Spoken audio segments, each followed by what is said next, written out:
Hello everyone, कशी आहात तुम्ही सगळे. Welcome back to my channel, that is Ankit and Ankita's club.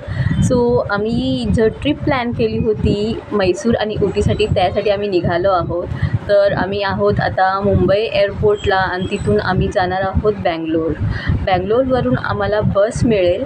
तिकडून आम्ही जाणार डायरेक्ट मैसूरला. तर ऑलरेडी आम्हाला लेट नाही झालं होतं. ॲक्च्युली आम्ही खूप टायमाच्या अगोदरच पोचलो होतो आणि आम्हाला खूप टाईम होता. तर आम्ही खूप एक्सप्लोअर केलं एअरपोर्ट. आणि आमची ही जी फ्लाईट आहे ती टेक ऑफ झाली आहे. आणि टेक ऑफ झाल्यानंतर लगेच अनायशा झोपून गेली होती प्लेनमध्ये.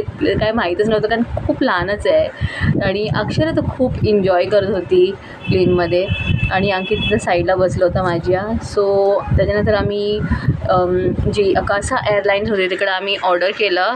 पास्ता ऑर्डर केलं होतं आणि खूपच मस्त होतं आणि बाहेरचा व्ह्यू इतकं छान दिसत होता. आणि अक्षरा खूप एन्जॉय करत होती. विंडो सीट भेटली होती तिला, तर खूप एन्जॉय करत होती ती. आणि मस्त क्लाउड दिसत होते खूप जवळून आणि खूपच मस्त व्ह्यू होता तो. आणि फायनली आम्ही लँड झालो बँगलोरला. आणि एअरपोर्ट खूपच मस्त होतं बँगलोरचं आणि खूप क्लीन होतं. आणि ॲक्च्युली एअरपोर्ट काय तर खूप फुल सिटीच खूप क्लीन होती आणि खूप आवडलं आम्हाला बँगलोरमध्ये. आम्ही थोडा टाईम होतो बँगलोरमध्ये कारण की आम्हाला लगेच तिकडनं बस होती. आणि बसमधून आम्हाला जायचं होतं मैसूरला. तर मैसूर साठी ऑलमोस्ट आम्हाला 3.5 आवर्स लागले तिकडे पोचायला.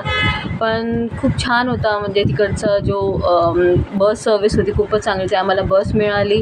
तर आमचा जो नेक्स्ट मैसूरचा व्हिडिओ तुम्ही नक्कीच बघा. मैसूरला आम्ही ऑलमोस्ट पोचलो होतो रात्री.